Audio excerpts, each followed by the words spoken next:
Kenya is one of 7 different countries in Eastern and Southern Africa region that will have to import grain to bridge a local deficit in the year 2024.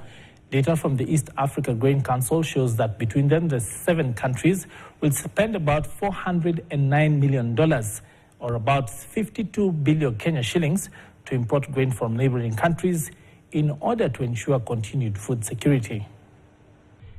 During a 2-day public, private dialogue and business-to-business forum held in Dar es Salaam in Tanzania, it was disclosed that climate-related calamities had devastated farmlands in Eastern and Central African regions. Over the last several weeks, AGRA, Eastern African Grain Council, and Trademark Africa have been trying to facilitate movement of grain from the Eastern African region to the Southern African region, which has been affected by the El Nino induced droughts. Stakeholders also heard that the region has more than enough to feed the region's residents and surplus for export, meaning that there was no reason for governments to intervene to prevent grain exports in the name of retaining food security.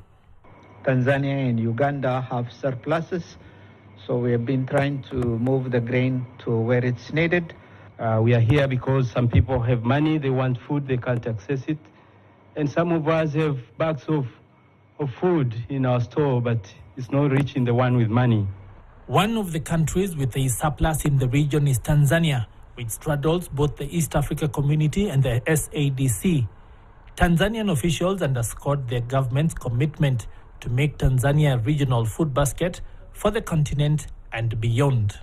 Some of countries, including Tanzania, have been known as notorious for imposing non-tariff barriers, but of recent, we have seen massive changes. We produce surpluses of maize, rice, pulses, tea and coffee, amongst other commodities.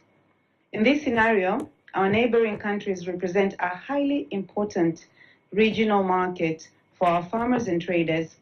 In the year ending May 2024, Tanzania exported 296,850 tons of maize, marking 56% of maize exports in the region. Of this volume, 69% came to Kenya, 6% to Burundi, 7% to the DRC, 14% to Malawi, and the balance to Rwanda and Uganda. This trade will only happen if we can cross the borders. The 2-day forum was convened by the East Africa Grain Council, a non-profit value chain grain stakeholder forum. It was a not-for-profit value chain stakeholder forum bringing together farmers, traders, millers, finance intermediaries, and development partners. And in response to Kenya's escalating mental health crisis, First Assurance Company Limited, a member of the ABSA Group, has introduced an insurance product dubbed First Afya Biashara, targeting micro, small, and medium enterprises, or MSMEs.